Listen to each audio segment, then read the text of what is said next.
Pourquoi moi? Cria-t-elle. Pourquoi cela m'est-il arrivé?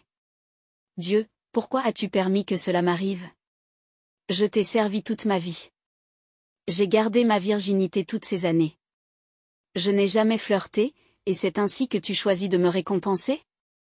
Je ne peux pas supporter cela, non, non, non, je ne peux pas. Si c'est ta façon de me rendre la pareille après tout le bien que j'ai fait, alors je ne tomberai pas seule. Il était une fois, dans la vibrante ville de Lagos, une jeune femme belle et vertueuse nommée Cynthia. Connue pour sa douceur et son grand cœur, elle était aimée de tous. Après la mort prématurée de leurs parents, Cynthia avait pris la responsabilité de s'occuper de sa jeune sœur Mel, qu'elle chérissait profondément. Étudiante assidue à l'université de Lagos, Cynthia se consacrait entièrement à ses études, convaincue que l'éducation était son passeport pour une vie meilleure, non seulement pour elle, mais aussi pour Mel. Elle évitait toute distraction, notamment les relations amoureuses. Repoussant poliment les nombreux prétendants, qui tentaient de gagner son affection. Parmi eux se trouvait Daniel, un jeune homme séduisant et charismatique. Habitué à obtenir tout ce qu'il désirait, Daniel prit très mal le rejet de Cynthia. Son ego blessé, il conçut un plan sombre, incapable d'accepter son refus. Un soir, alors que Cynthia rentrait de la bibliothèque, Daniel et sa bande l'attendaient en embuscade. Ils la traînèrent dans un endroit isolé, et lui infligèrent une agression horrible. Tour à tour, ils abusèrent d'elle, brisant son esprit et laissant des blessures profondes. Dans les jours qui suivirent, Cynthia lutta pour surmonter ce traumatisme. Autrefois pleine de vie, elle devint l'ombre d'elle-même, portant les cicatrices émotionnelles et psychologiques de cette attaque brutale. Sa seule consolation était Mel, sa sœur qui resta à ses côtés, lui offrant un soutien indéfectible. Quelques mois plus tard, Cynthia se battait encore pour retrouver une stabilité émotionnelle. Sa santé fragile l'inquiéta, et elle décida de consulter un médecin. Lors d'une visite à l'hôpital, elle reçut une nouvelle qui bouleversa encore davantage sa vie, elle avait contracté le VIH. Cette révélation plongea Cynthia dans un état de choc profond. Elle ne parvint pas à accepter la gravité de son diagnostic. Les larmes aux yeux, elle resta figée, incapable de pleurer. De retour chez elle, elle se sentit plus brisée que jamais. Elle décida de cacher les résultats du test à Mel, qui ignorait tout de la situation. Mel, pensant que la tristesse de Cynthia était une conséquence du traumatisme passé, essaya de la réconforter, affirmant que le temps guérit toutes les blessures. Mais pour Cynthia, la douleur était trop intense, trop fraîche. Malgré l'amour et l'attention de Mel, elle se sentait seule dans sa souffrance. Cette nuit-là, alors qu'elle était allongée sans trouver le sommeil, Cynthia fut envahie par un flot de douleur et de désespoir. Dans le silence de la nuit, elle chercha un échappatoire, mais les ténèbres semblaient l'engloutir davantage. Cette nuit-là, elle fit un vœu qui allait tout changer. « Pourquoi moi » cria-t-elle. « Pourquoi cela m'est-il arrivé? Dieu, pourquoi as-tu permis cela? Je t'ai servi toute ma vie. J'ai gardé ma virginité toutes ces années. Je ne flirte pas, et c'est ainsi que tu choisis de me récompenser? Je ne peux pas supporter ça, non, non, non. Si c'est ainsi que tu me remercies après tout mon bien, alors je ne tomberai pas seule. » Dévorée par la rage et l'amertume, Cynthia prit une décision, elle entraînerait autant de personnes qu'elle le pourrait dans sa chute. Elle se sentait trahie par la vie, par le destin et même par le Dieu qu'elle avait servi fidèlement. Son cœur, autrefois rempli de bonté et de compassion, était désormais envahi par un désir sombre de vengeance. Le lendemain, l'attitude de Cynthia avait radicalement changé. Elle masquait sa tourmente intérieure sous un calme apparent, mais son esprit bouillonnait à l'idée de sa nouvelle mission. Chaque matin, elle se réveillait avec une détermination brûlante. Elle se rendit au marché et changea toute sa garde-robe, achetant tous les vêtements provocants qu'elle pouvait trouver. Sa mission était claire, attirer autant d'hommes dans son piège qu'elle le pouvait. Habillée de ses nouvelles tenues, Cynthia commença à fréquenter des clubs, des soirées et des lieux populaires. Elle utilisait sa beauté et son charme pour attirer l'attention. Chaque sourire, chaque regard faisait partie de sa stratégie calculée. Elle ressentait une satisfaction tordue chaque fois qu'elle réussissait, croyant qu'elle rendait justice à la douleur qu'elle avait subie. En l'espace d'un mois, Cynthia avait perdu le compte du nombre d'hommes avec qui elle avait couché, mariés ou célibataires. Consommée par un sentiment de fatalité, et convaincue que son temps était limité, elle prit des mesures concrètes, pour s'assurer que sa sœur Mel serait prise en charge après son départ. Elle ouvrit un compte bancaire au nom de Mel, et commença à y déposer tout l'argent qu'elle recevait des hommes. Elle voulait que Mel ait un soutien financier suffisant, pour subvenir à ses besoins à l'avenir. Elle économisait méticuleusement chaque centime, espérant offrir un avenir sûr à sa sœur. Au fil des semaines, les actions de Cynthia devinrent le sujet de toutes les conversations. Sa transformation, d'une femme douce et aimante à une séductrice, choqua ceux qui la connaissaient.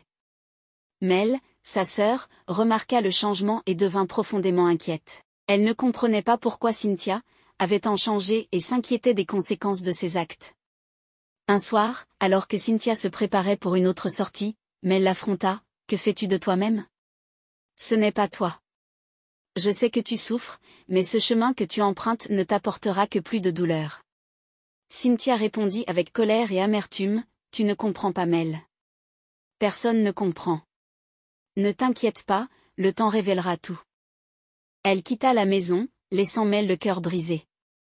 Un jour, Cynthia était allongée silencieusement sur son lit, des larmes coulant doucement sur son visage, tandis qu'elle réfléchissait au tournant tragique de sa vie.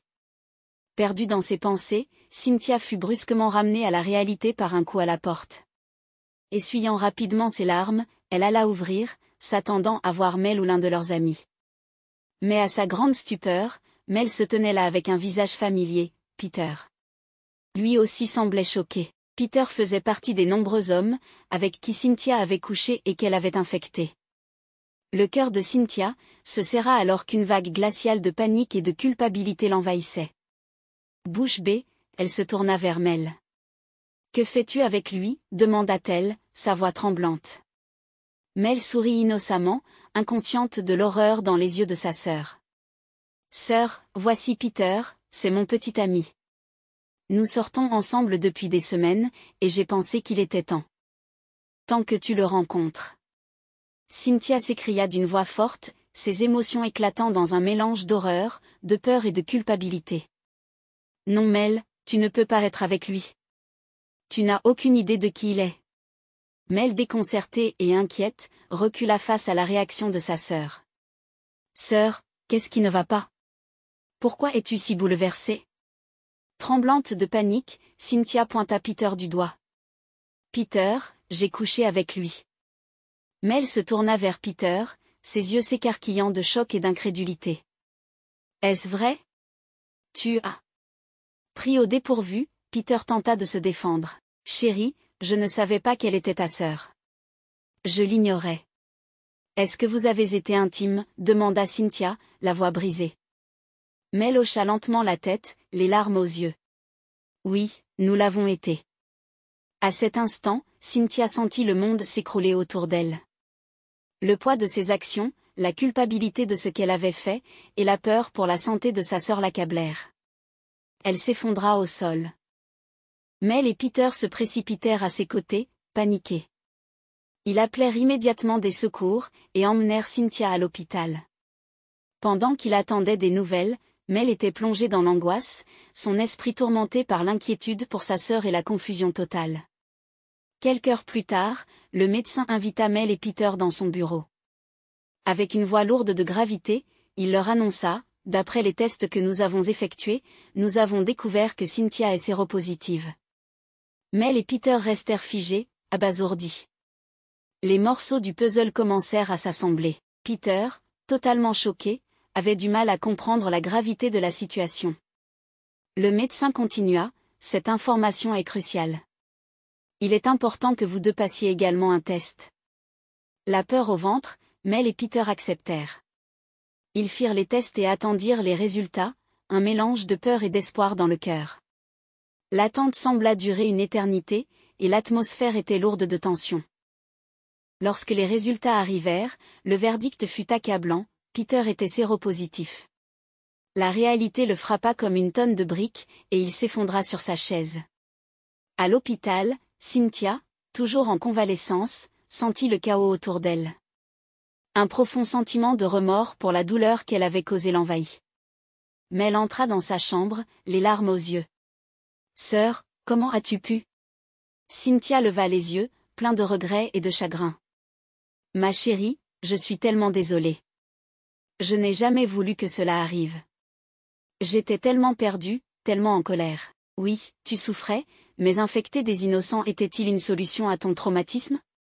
Sais-tu combien de vies tu as brisées, combien de personnes tu as infectées, s'écria Mel, sa voix résonnant dans la chambre. Elle sortit de la pièce, laissant Cynthia dans un état de détresse absolue. Déjà accablée par la culpabilité, Cynthia ressentit chaque mot comme un coup de poignard. Le poids des conséquences de ses actions la submergeait. Le médecin convoqua Cynthia, Mel et Peter pour une séance de conseil, espérant les aider à faire face à cette situation dévastatrice. Il commença d'un ton calme et rassurant. Je sais que c'est un moment très difficile pour vous tous, mais je veux que vous compreniez que le fait d'être séropositif n'est pas la fin du monde. Il existe des médicaments efficaces qui peuvent vous aider à mener une vie longue et en bonne santé. Se tournant vers Cynthia, il poursuivit, si vous aviez confié vos préoccupations à un professionnel de santé plus tôt, nous aurions pu commencer immédiatement un traitement. Avec les bons médicaments et soins, vous pouvez vivre pleinement votre vie et réaliser tous vos rêves. Il se tourna ensuite vers les 3 d'entre eux, vous commencerez tous un traitement antirétroviral, qui aidera à gérer le virus. Il est important de prendre ces médicaments, de manière régulière et de venir pour des contrôles réguliers. Avec une bonne adhérence, vous pourrez maintenir une bonne qualité de vie. Le médecin leur remit les médicaments. Mel, nous allons vous mettre sous prophylaxie pré-exposition, car vous avez été exposé au virus. Cela réduira votre risque de devenir séropositive. Il est crucial que vous preniez ces médicaments, exactement comme prescrit. Il leur donna des instructions détaillées sur la façon de prendre leurs médicaments et insista sur l'importance de ne pas manquer de doses. Assurez-vous de revenir chercher plus de médicaments avant que votre stock actuel ne soit épuisé. Un suivi régulier, un soutien sont essentiels pour gérer cette condition. Les paroles rassurantes du médecin et la promesse d'un traitement efficace leur fournirent un certain sentiment de direction et de contrôle. De retour à la maison, Mel était toujours très en colère contre Cynthia qui désespérée, cherchait à obtenir le pardon de sa sœur. Cynthia, la seule façon pour que je puisse commencer à te pardonner, c'est si tu fais une confession publique. Toutes les personnes avec qui tu as eu des relations, doivent savoir afin qu'elles puissent commencer leur propre traitement. Tu dois aller à la télévision nationale et raconter ton histoire, non par rancune ou colère, mais pour atteindre un plus large public, et aider ceux qui pourraient être affectés. Cynthia, pleinement consciente de la gravité de ses actions, et des responsabilités qu'elle portait, accepta. Quelques jours plus tard, elle se retrouva devant les caméras de la télévision nationale, prête à dévoiler son âme au monde. Prenant une profonde inspiration, elle commença, « Je m'appelle Cynthia et j'ai une histoire à partager. Il y a quelques années, j'ai été violée et j'ai contracté le VIH dans ma douleur. Et de colère, j'ai pris une décision terrible. J'ai décidé de propager un virus à d'autres, pensant que cela soulagerait d'une manière ou d'une autre ma souffrance. J'avais tort. Ce que j'ai fait est inexcusable, et je regrette profondément mes actions. Si vous avez eu des relations intimes avec moi, veuillez vous faire tester immédiatement, et consulter un médecin. Je suis profondément désolée, pour la douleur que j'ai causée. » Les conséquences de sa confession furent époustouflantes. Les hôpitaux de différents endroits étaient bondés de personnes cherchant à se faire tester. L'air était lourd des pleurs, et des gémissements de désespoir. Des épouses pleuraient, des maris étaient en deuil, et des familles étaient brisées par les révélations. La communauté entière était plongée dans le chaos, et la tourmente. Marbel regardait les retombées avec des émotions partagées. Elle voyait la dévastation que les actions de sa sœur avaient causée, mais reconnaissait également l'importance de la confession de Cynthia. Malgré la colère et le chagrin qu'elle ressentait, une lueur d'espoir persistait, pensant qu'à travers ce processus douloureux, des vies pourraient être sauvées et la propagation du virus pourrait être contrôlée. Cette histoire nous enseigne le pouvoir destructeur de la colère. Agir par colère, et chercher à nuire aux autres peut entraîner une souffrance généralisée. Il est essentiel de trouver des moyens sains, pour faire face au traumatisme. Elle illustre également comment les décisions personnelles peuvent avoir des conséquences profondes pour les autres. Ne jetez pas de pierres sur le marché, car cela pourrait finir par tomber sur la tête de votre mère. Je vous laisse avec une question. Oui, Cynthia avait de la douleur, mais pensez-vous que sa colère justifie ses actions? Quelle autre approche pensez-vous qu'elle aurait dû suivre? Laissez vos pensées dans les commentaires, et merci beaucoup d'avoir regardé. Si vous ne vous êtes pas encore abonné à notre chaîne, veuillez le faire, aimez et activez la cloche de notification pour ne pas manquer nos incroyables séries. Au revoir.